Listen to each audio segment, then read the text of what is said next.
that particular issue, first of all? Well, I mean, the source of all the terrorist activity in Syria has been the Assad regime since day one. And the Assad regime has declared openly by the advisor to Assad and also the UN representative of Syria that the YPD, the PYD or YPG, is actually part of the Syrian army, official army. So that is very problematic to all Syrians to begin with.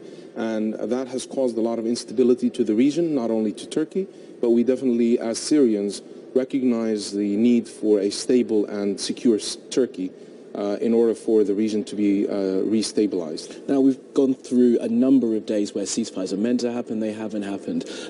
Do you see any hope that one's going to happen in the coming few days? We've got a few days until the next round of talks are due to begin. Well, there are currently talks between the Russians and the Americans, and unfortunately the killings have escalated in the last week since the alleged cease of hostilities in Munich statement.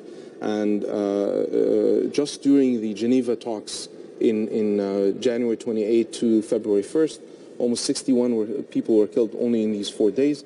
And since then, over hundreds of people were killed across Syria, and the shelling have not ceased at all by the Russian Air Force, but also by a lot of the militias that have aggressively fought in a very, very severe manner to basically kick out all of the Syrian populations from the Aleppo suburbs and Aleppo city to the borders of Turkey, and thus even furthering the pressure on Europe in that sense. Well, Ammar, and I mean, that's really the crux of it, isn't it? That while all this talking is going on in various European cities, the people of Syria are really suffering.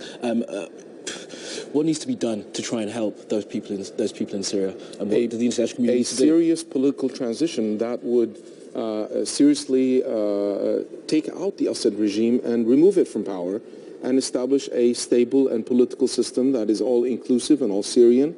According to the Geneva communique in 2012, let's go back to the original Geneva II rather than all of the Vienna talks that have deviated from the original plan that the Syrians have accepted.